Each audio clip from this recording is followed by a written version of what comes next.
Hey there, everyone. Welcome back to Marketing Matchmaker. Today, I am super excited to have a guest with you today. I know I talk a lot about the difference between marketing and sales on this podcast, also about things like know, like, and trust, and how to really get people into your sphere, into your audience. And today I have an actual sales expert on the show to help us dive into more of the differences between marketing and sales and just what she did that kind of maybe almost broke her business and how she figured out how to change that. So I'd like to welcome Annie Ruggles to our show. She is the founder of the Non-Sleazy Sales Academy. Now, doesn't everybody want to be non-sleazy in their sales? Welcome to the show, Annie. I'm super excited to have you here today. It is an honor and a delight to be here. And yes, when you say that I almost ran myself out of business, I mean like business was on life support. I had an autoimmune disease like I did, not my business. Like my business was on life support. I was getting sick, right? And debt was piling up. Like it was critical, y'all. It was not like I had a famine moment. It wasn't even a pit of despair. Like I was on my way out of business and I only had myself to blame. And I didn't know that I was to blame, right? So today I want to share some missteps I made, some reframes I had to take, and some strategies that I used to climb out of that darkness because you might also be in a hell of your own making. I don't say that so that you feel bad. I say that so that you know what you are in right now is a fixable problem. I love that. I love that because I think every entrepreneur goes through that. They go in those ups and downs, and the Yeah. ones that hold on by their fingertips can climb out. But there Yes. are so many others that just give up. I mean, Yes. I think they say like 80% of business owners fail within the Yes. first, I think they say 5 years. I don't know if 5 years. 80% will fail by year 5. Because what it takes to cobble together a business for a year is very different than what it takes for 2 years, 3 years, 4 years, right? New level, new devil. So again, if you're listening right now and your business is struggling, there's hope and it's going to take work. Both things are true. Yeah, I agree. So one of the myths that I hit a lot with Hmm. business owners is that marketing is going to fix their business. Yeah. Marketing is going to help them or create sales in their business. And I like to clarify that marketing and sales are two different things, right? Yes. They're cousins, they're kissing cousins, I guess you could say. Oh, our Um, Missouri is showing, darling. Yeah, they're kissing cousins. and they're still separate entities. So explain in from your perspective, how are marketing and sales different? You know, thinking like a CEO and thinking like a business isn't unfolding. Right? But it has many, many, many, many layers in that unfolding. And for me, I wasn't necessarily thinking like a CEO or any C-level executive in my business for many years, just because I was too in the struggle to have that kind of eagle eye vision. But the one thing I had to take from corporate or from larger companies is that in larger companies, there is a sales department Right. and a marketing department, and they pass the baton to each other back and forth. Need a little bit more grease for this, back to marketing. Need a little bit more pep for this, need to make more money this quarter, back to sales, right? And they have this kissing cousin relationship, but they're not the same thing. And so what I realized that I was doing was twofold. And the first part of it was I had heard know, like, and trust, and I loved marketing. I was a marketer. My clients and I had the best brands on the block. We were fabulous. We were adorable. We were out there. We were all broke.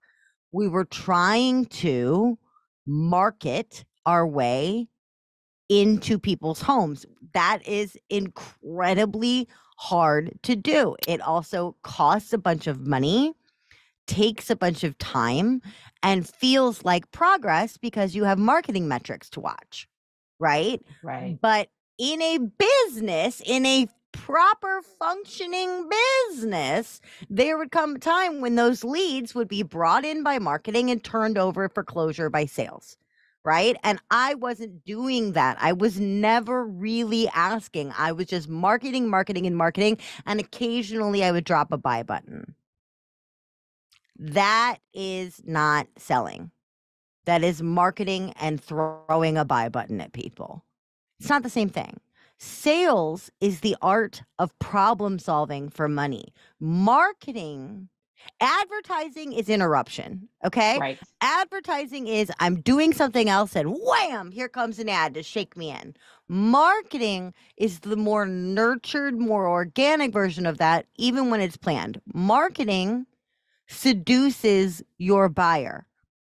It can seduce them badly in a non-ethical way, or it can seduce them delightfully with their consent, right? Those open rates, those clicks, those shares, those views, that engagement is a seduction, right?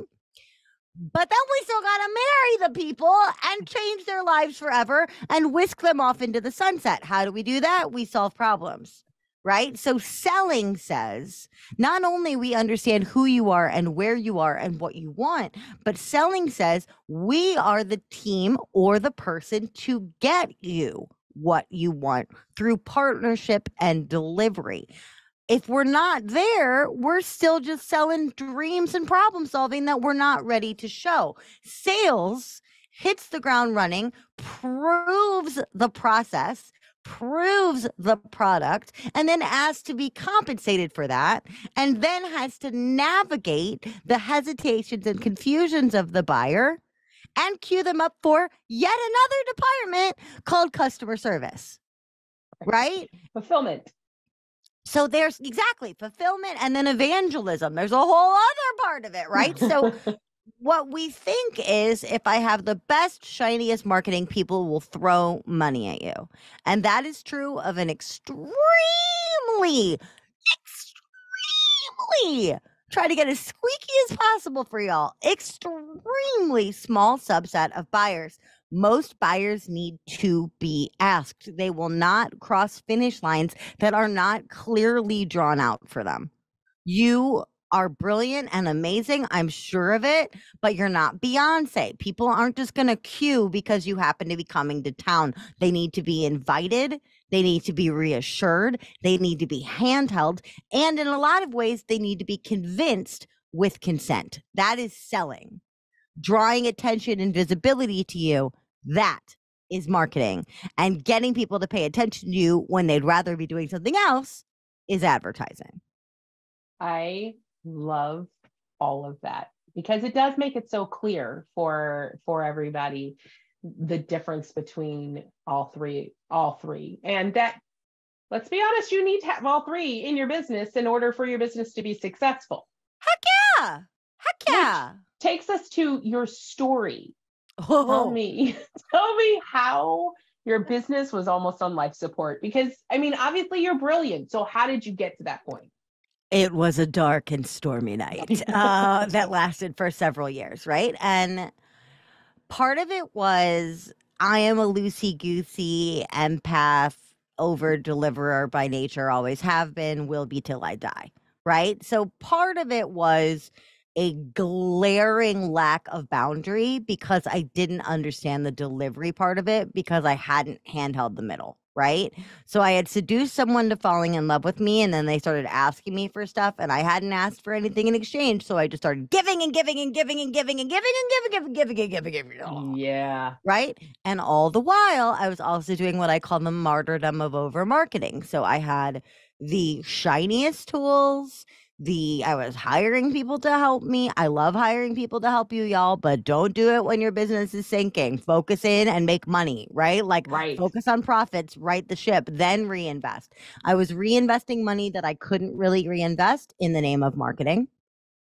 I was building a big list that I never contacted or ouch. rarely contacted, right? That hurts my heart. Of course it does. It should, right? But these things creep up on us, and we get stuck in this idea of being loved versus being profitable, or being useful versus being profitable, or being known versus being profitable. And the kind of people that I work with, we are lovingly behind the scenes support staff people. We are coaches, we are copywriters, we are here to help you shine. And so it was never like, oh, I don't want to be famous, I reject a 7-figure lifestyle. It was never even that. It was just like, hey, I'm out here.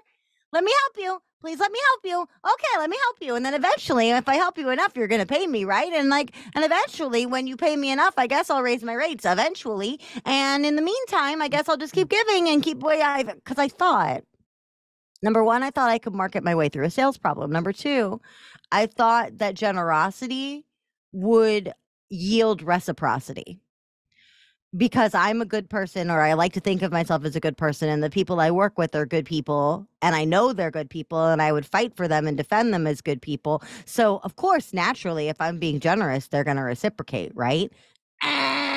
Right. No, thank you. Because that's not what we're taught about being genuinely generous, right? We're taught that genuine generosity is a gift, and people don't expect to repay gifts with more than thanks. Or maybe a goat, right? Like getting back into barter system, like here's a pie, right? If I go out right now and I shovel my elderly neighbor's walk, I'm not expecting him to come over with $20. I'm Right. expecting him to be like, oh, what a nice neighbor, and maybe they'll make me a pie someday. Right. We can't run our businesses that way. We can't run our businesses on $20, hopefully, and a pie someday. We're not giving gifts. We have gifts. We're sharing gifts, but we're solving problems with those gifts, and we need to be compensated. I wasn't. I was the most popular marketing strategist in town, and I was flat busted broke. And then I looked at my clients, and what got me out of that pit was I wasn't ready to fight for me. I couldn't see it, but I sure as hell was ready to fight for my clients. And I was looking at them, and I was like, you are brilliant. You are driven. You are dedicated. Your marketing is on fire. You are taking bold steps every single day. Why are you broke? And then I looked and I went, oh, they're all modeling me. Right. I'm not teaching conversion. I'm not teaching sales calls. I'm not teaching objection handling. I'm not teaching meeting people where they are. I'm not teaching payment plans. I'm not teaching any of this. So they're just hanging out in happy marketing land, delivering all day until they die. That's how I got into that pit. And that's how I almost put myself out of business for years. On paper, my business was an iceberg. It was gorgeous. The top was shining. I had clients. I had a great website. I had friends. I had people that relied on me. I had a really cute little brand. I had a dang good logo. Like, all that stuff. People would see my old brand and go, oh, that's cute. And I'm like, cool, I've made it. No. You're making it when your business is profitable and when you are willing to receive without complaint for the services and problems you solve. Right. Yeah. I mean, I think people get into this mindset of money, especially I find in the coaching industry. Like, there's a statistic out there that 90% of coaches make less than $50,000 a year in the coaching industry, right? I know it hurts me too, because it's completely unnecessary, right? And they're doing exactly what you did. They're giving everything away without that exchange of energy. Like, yes, reality is your clients are going to get a much better ROI from whatever they invested in you if they actually invest something, and if what they invest is fair. Yes. Right? Because I also bargain basemented myself for a long time just so people would give me some skin in the game. So once I stopped charging nothing, I started charging next to nothing. Right. Didn't really fix much. If you charge $5 for an event or the event is free, science will show that more people will come to the $5 because they have skin in the game. That's true. But I was still attracting people that wanted to throw a small amount of money at a large problem. So there was still a gap in expectation management and a gap in delivery. Yeah. And I was putting myself in the bargain basement. And we don't trust things in the bargain basement. No, that's so true. So like, what's your favorite food? Thai. Thai food. Mhm. Okay. So perfect. If so we happen to be not from, because you're a transplant there, but you live now where I am from. So Actually, I grew up here. I oh, just grew up good. in North County. Oh, that's right. You're from Norco. That's right. You went city and now you're out in the boons. But I grew up in the boons. And let me tell you, there is not a correct term. There was absolutely nothing Yes, out in the boons for my you are entire correct. childhood. So Thai food, if you can find a Thai food in suburban rural Missouri, you are going to cling to that restaurant for life, because if they're good and they prove themselves, they're probably the only one. And growing up, we Yes. had one. It was Yes. called Pham's, and it was Thai and French, and it was amazing. And I remember it because it was that good. So in honor of Pham's, which used to be next to a Kmart, if you went to go out and get Thai, when you go to get Thai, what do you normally order? Well, there is a local one called Thai Kitchen, and Perfect. they have Thai Kitchen chicken. That's what I normally get there. Perfect. So the Thai Kitchen chicken costs about how much? I don't know, $20, I guess. $20. Okay, we'll say it's about $20. Yeah. So you go in to Thai Kitchen, free advertising for Thai Kitchen. Yay. For sure. You go in for Thai Kitchen and they know you and they know that you want it, and you're about to order your regular, which is you expect to spend about $20 plus whatever else you get plus tip, right? Yep. And they're like, "No, Jennifer, no. No. We have a 1-day only special. It's exactly like the Thai chicken, but it's only $2." Yeah, it makes you suspicious because It makes you suspicious. yep. Why would you be giving me the same for that much left? It must be from yesterday. Yeah. Or you only get 2 pieces or something. Right. Like there's something gotta weird. be a trick. There's gotta be something wrong, because we expect to pay 20. If they say, "Oh, hey, it's Wednesday, it's happy hour, that's half price." Okay. That gives me a reason. That justifies it. Sure. I'm not saying you need to slash yourself to half price, y'all. Don't misunderstand me. But I'm saying if you do more than that, if you are under retail value for your services to that degree, then either you have happy hour and you need to make that extremely boundaried, and at 6:15 it goes back to full price, or on Thursday it goes back to full price now and forever, right? Or if you're discounting it so much, we don't trust it because we assume that somebody's takeout came back and has little kid germs in it. Yeah. Right? We're gonna like that. We don't trust what's too cheap. We don't. And that's exactly, I mean, even on sales pages for like, we all see the ads that come through, right? Oh God. Right. I know. Buy this bundle. It's normally $15,000. It's on sale today for $7,000. And you're like, right. Right. You're not going to get anything for that. Like there's nothing of value in that. Trust the bargain basement. Now, I will go through old record bins and find my Burt Bacharach from 1972 that's scratched to you know what, and I will love that because it's an old record that I had the experience of mining through a bargain bin in, right? Yeah. If I find a book that I know I wanted on the bargain bin, I'm like, oh, I guess this book wasn't that good. Let me go ahead and buy it, though, because I wanted to read it anyway. Don't do that to your brand. I'm not saying you have to be the most expensive person in the world. You don't, but you do have to price yourself fairly. You got to be in the neighborhood. Yeah. Because otherwise, we just are trained, and rightly so, as a survival mechanism, not to trust the car that looks great on the outside, but is $500. Yeah. I agree with you so much on that. I say that all the time, especially when like people are always asking questions on how to decide on an agency, how to make sure that the agency, and I was like, well, here's the reality. If they're charging you $500, they either don't know what they're doing or they're from overseas. Those are your 2 options. Yeah. for And that then you reason. get what you pay for, Yep. right? There have been times when I've needed the lower price option and I've hired offshore and I have been happy with that because I knew what I got and it was within expectation and it was within boundary. Right. But I can't expect a sirloin steak at White Castle prices. Absolutely.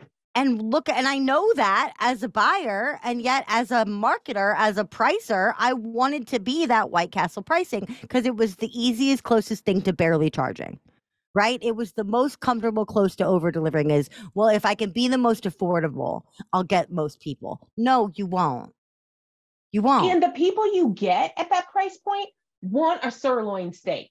And they Yeah. are the most demanding people in that Yes. price point. Yes. The less you charge, the higher of a pain in the butt that client's going to be. I And people guarantee in you. genuine need are different. If you want to Yes. have a scholarship or you want to do something pro bono, that is your prerogative, but it has to be boundaried within an inch of its life. I have a tip that I use because when people go to raise their rates, the number one complaint that I hear is I'm going to leave people behind. And you are. And that sucks. I'm not going to say it doesn't suck, but the majority of people you are leaving behind, you've outgrown them and they've outgrown you and they need a different service provider now, right? Like they have graduated from you or you have graduated from them and it should be a happy thing. But we don't think of it that way, right? We don't think of it that way. We're like, oh, I got to hang on to this person. So what I do for when I have people that have been with me for a long time is based on what I learned from my coach, which I call the bar of resentment, which she calls, the bar of resentment, based on how I feel about that person, the workload, my understanding of them, I will grandfather them into a rate between. Right? That's So fair. if Yeah. I'm raising my raise by 20%, I'll raise it for them by 10. And I'll explain to them, I'm not raising you all the way, I'll raise you by 10. That is a boundary, right? Or I have those old school fundraising thermometers in my head of time and money that I'm allowed to donate each month. And when that's full, that's full.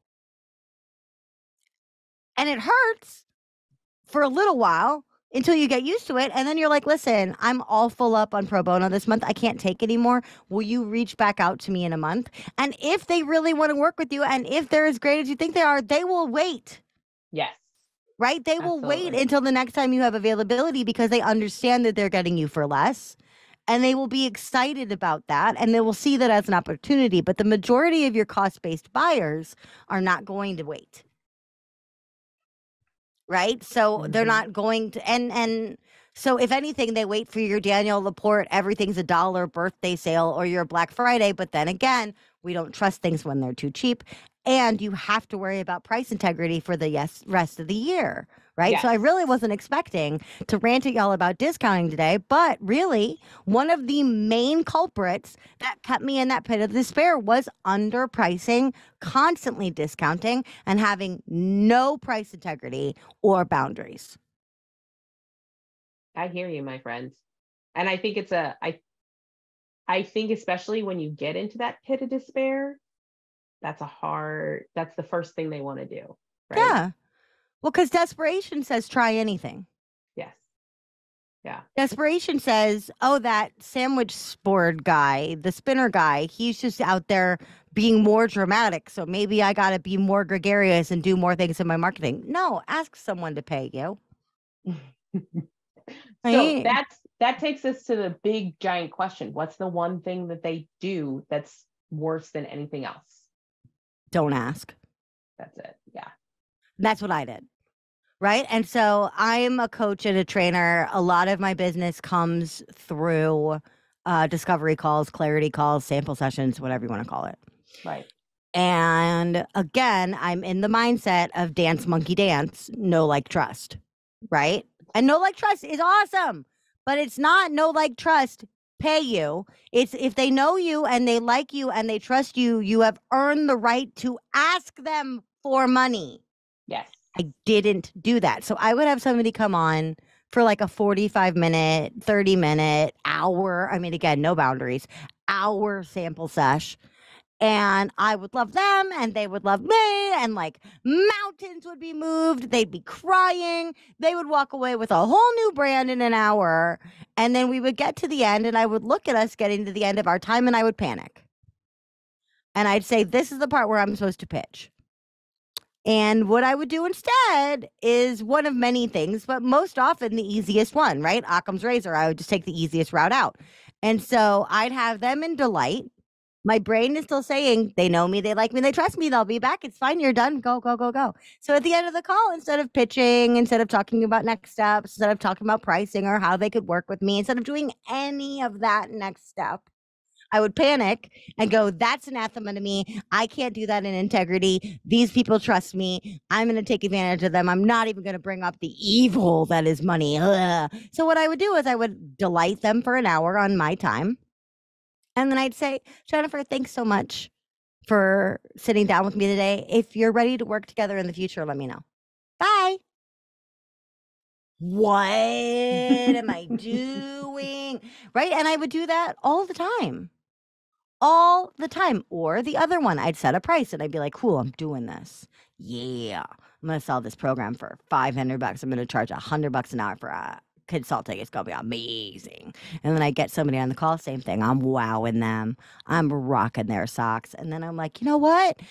The price for that is $500. But you're a homegirl to me. I know we live in different states now, but like, you're like my belle. Like you're just out there and like I know where you live and like we probably have relations that are the same and like, we're friends and we just had such a great conversation. So like the public price is $500, but like and then we start Home Shopping Network. Call in the next 2 minutes. And I'll double that for you. Call in the next minute and it's $7. And it's like, whoa, because we're trying to make urgency or scarcity. And the only way we know to make urgency or scarcity is to give more or slash the price.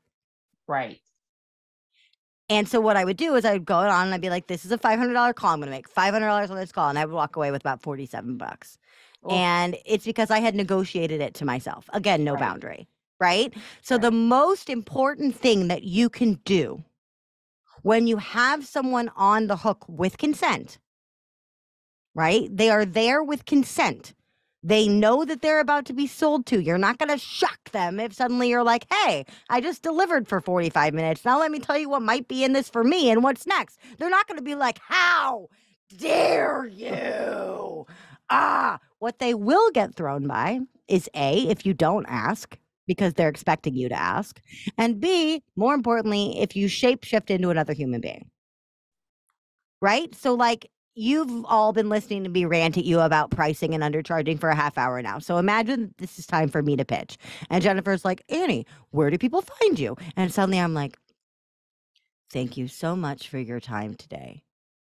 I would really appreciate it if you would go to anniePruggles.com. Or on the flip, if I was like, you, right now, you got to go to my website. You got to go to my website and you click that button. Don't you pass that button. You're going to click that button. In either aspect, the person would be like, who the heck is this?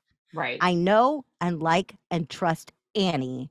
And now Bizarro Wonderland Mirror Annie is selling to me or attempting to, and I don't want that. So y'all, the most important thing that you can do for your business if you are in struggle is fall in love with asking as yourself, with your values on display, with integrity on display, in your personality, in your style. There is a way for you to ask and receive. And once you find that and once you hone that, you will have a whole different business. But if you keep getting off the phone or keep putting out marketing with no buy button and no way to deepen them through that funnel, if you're letting them off the hook when they need you most, that's on you. That is so true and powerful. I mean, there's so many out there right now that are struggling with just that, with the sales portion of it. I mean, you can accidentally make money. I know a lot of people. I accidentally made money. But when you turn around and you focus on it and you focus on really creating that opportunity for someone to buy from you, and purposely making money. Yeah. Everybody wins then, right? Everybody wins and you can continue to grow. You can't scale accidental money. Nope. Right? Nope. Like we have watched people that have gone TikTok viral try to go TikTok viral again by doing the same thing. You can't scale lightning in a bottle. Right. Absolutely. Absolutely. So if you've hit 50, 60, 70,000, or even maybe six figures, but you're just kind of holding on by the skin of your teeth at this point, Yep. You have a program. Yes. Tell us about the program. The Non-Sleazy Sales Academy does what it is, the whole thing is based on doing what I said that we all need to do, which is learn to ask as us. Not for you to learn to ask as Annie. People say this all the time. Annie, I'm not as loud as you. I'm not gregarious as you. I'm not a Muppet like you. Like, I can't do this. No. I don't care if you are the most introverted person in the whole world. I will challenge you. I will push you. I will stretch you. But at the end of the day, it's going to feel like you're the one asking because it needs to. So the Non-Sleazy Sales Academy teaches you the strategy and reframes that you need to ideally learn how to receive and give simultaneously so that you can profit in your business without killing yourself. Right? That's specifically what it's for. It's about getting to that sustainable success point with the kind of clients you want, solving the kind of problems you have. And you can find out all about that at annieruggles.com or nonsleazy.com. But yeah, that's specifically what it's for. And it's judgment free because I was there. You know, they say all the time, build the program or write the book that you needed. It's not that there wasn't good sales training out there. I read 138 sales books in a row when I wanted to fall in love with sales, and some of them were really good. But I couldn't find anybody that really wanted to talk directly to the heart of me and why I had struggled to sell in the past.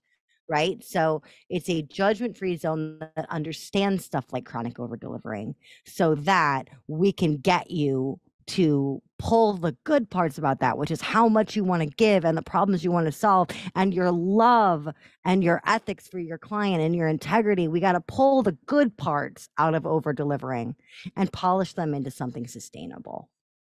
Yeah. And I encourage everyone who is struggling with sales. And let's be honest, if you haven't topped over six figures, you're struggling with sales. Yeah. I don't what care to sell, how to sell, what to charge. One of those three things is a problem. Yep. So I would encourage you to head over to Annie's website. I'll have all of that information in the show notes because without selling, right? I'm the front end. I give you the leads, but I can only give you leads that if you can close them. If you can't close them, it doesn't matter how many leads I provide you. And nothing hurts your marketing staff or your marketing hires or your marketing consultants and contractors more than that. Yep. I've been there and I know you feel the same way. If we're queuing up balls for you that you're walking away from, it hurts us because we don't want that for you and we've done more work for you than that. Yeah. Right? And also the marketer gets blamed. Well, I'm not making any money. They come back and they yell at the marketer. Don't yell at the marketer. You have a sales issue. I mean, that's my favorite story when it comes to in my business. I had a client.